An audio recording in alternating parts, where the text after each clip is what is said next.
sekalian yang saya muliakan, Nabi kemudian Nabi merasa ada hal penting yang harus dia ucapkan, dia sampaikan. Jadi Nabi kumpulkan keluarga yang paling terpandang di Taif. Nah, itu ada keluarganya Abd Yalil namanya. Keluarga tersebut adalah keluarga paling terpandang di kota Taif. Ada 3 orang bersaudara yang memang sangat terkemuka di negeri tersebut, gitu ya, karena mereka sangat kaya, karena mereka sangat punya pengaruh, dan karena mereka sangat kuat secara fisiknya. Sehingga sekalian, Nabi kemudian berkumpul dengan mereka bertiga ini. Nabi bilang ada hal penting harus saya sampaikan. Dia bilang, apa itu wahai Muhammad? Nabi Muhammad kemudian bercerita bahwa beliau adalah seorang wahyu dari Allah Subhanahu wa taala, seorang rasul yang telah dituruni wahyu oleh Allah Subhanahu wa taala. Beliau bacakan beberapa ayat Quran. Si 3 orang tersebut ini pertamanya, teman-teman sekalian, pertamanya dengerin, simak. Habis itu kemudian ketawa-ketawa, habis itu kemudian senggol-senggolan satu sama lain. Kemudian mereka begitu selesai Nabi Muhammad dari ucapannya, mulai tertawa sampai terbahak-bahak dan pegangin perut-perut mereka. Dia bilang, Muhammad, gak pernah saya lihat ada orang gila sampai kayak kamu ini. Saya gak pernah lihat ada orang gila sampai kayak kamu ini, Muhammad. Yang satu bilang, Muhammad, kamu pikir Tuhan gak punya stok? Gak punya stok orang sampai diutusnya orang kayak kamu ini. Tuhan ini Muhammad, zat yang maha agung, kalau mau mengirimkan seorang utusan, akan dikirimkannya bangsawan-bangsawan dari Romawi dan Persia. Enggak kemudian diutusnya orang dari kampung-kampung macam kita ini, Muhammad. Kamu pikir Tuhan gak punya orang apa? Sampai kemudian diutusnya orang seperti kamu. Ngaca, Muhammad. Kurang lebih seperti itu. Dan mereka ketawain Nabi Muhammad. Ampun Muhammad, gak pernah saya lihat ada orang ngomong sampai kayak kamu nih Muhammad. Geli saya dengernya. Jangan sampai kamu nih Muhammad ucapan yang seperti ini kedengeran orang-orang gede-gedean. Ya Allah Muhammad, saya kira kamu memang seharusnya udah harus nyimpen diri kamu, udah gak ketemu orang lagi, agar orang tidak menganggapmu sebagai orang gila, Muhammad.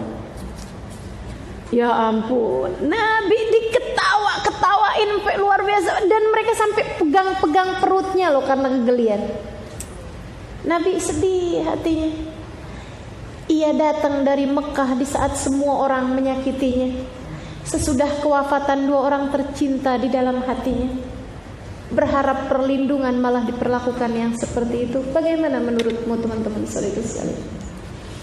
Nabi kemudian berkata kepada mereka, idzan uktum hali, kalau memang demikian menurut kalian, sembunyikanlah kedatangan saya di negeri ini, tidak usah kalian sampaikan kepada siapapun. Kata Nabi kayak gitu. Nabi pun kemudian berpamitan. Beliau keluar dari rumah orang yang sangat besar ini ya, rumah pembesarnya ini.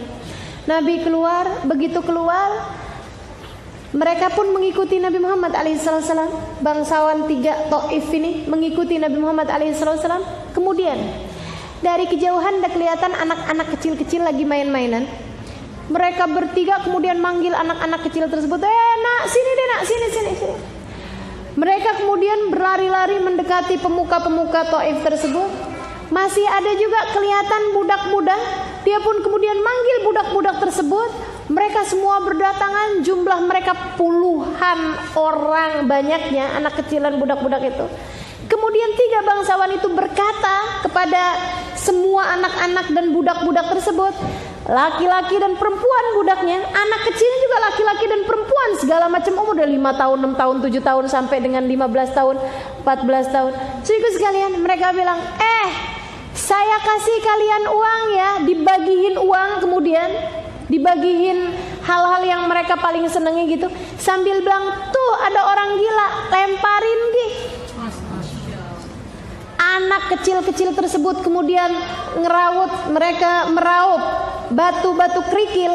Budak-budak tersebut kemudian mengambil batu-batu yang ada di sekelilingnya. Mereka pun mulai melempari Nabi Muhammad alaihi salatu wassalam, seraya mengatakan, ada orang gila, ada orang gila, ada orang gila. Mereka meneriakkan yel-yelan yang mengatakan bahwa baginda kita manusia paling agung di sisi dengan tingkat kejeniusan yang tidak pernah ada tara bandingnya, dikata sama mereka semuanya itu sebagai orang gila.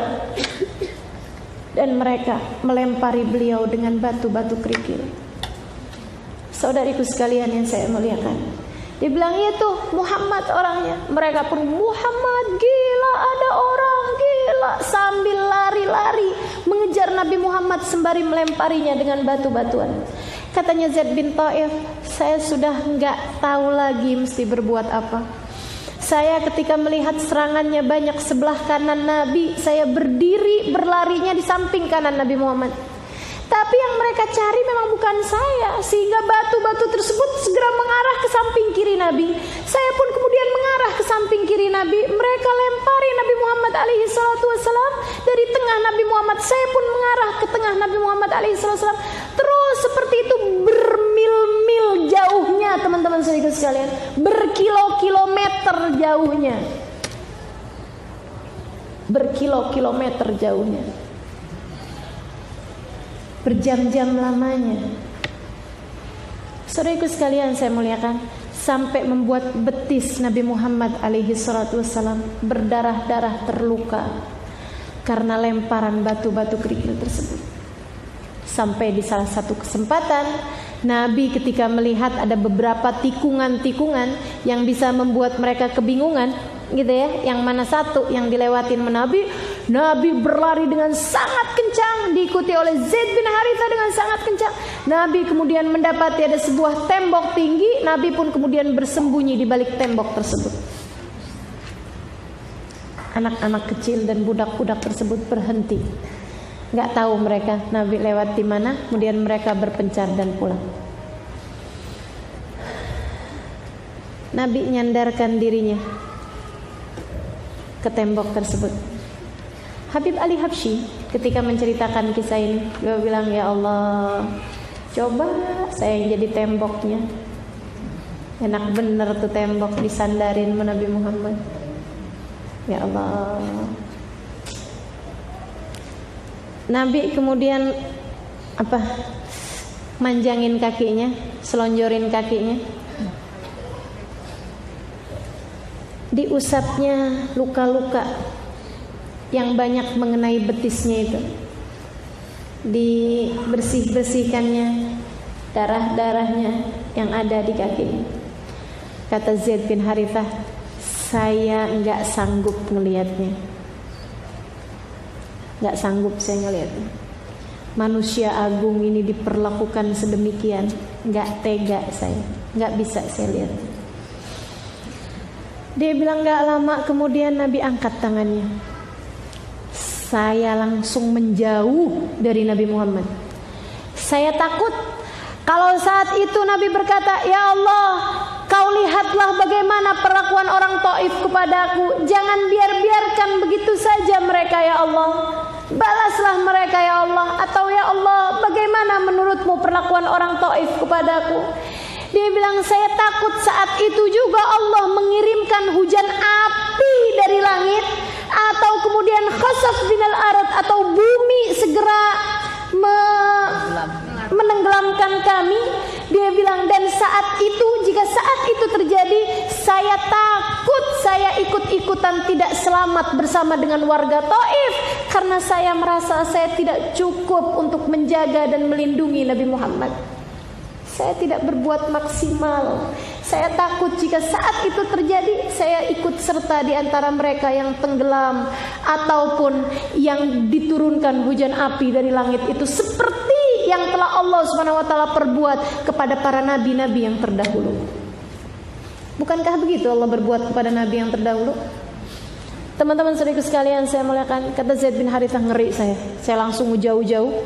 Saya ngeri Nabi Muhammad akan berdoa sesuatu kepada orang-orang Taif. Dan dengarkan ucapan Nabi, Rabbi inni ashku ilaika du'fa halati wa qillata hilati. Ya Allah, aku mengadu kepadamu.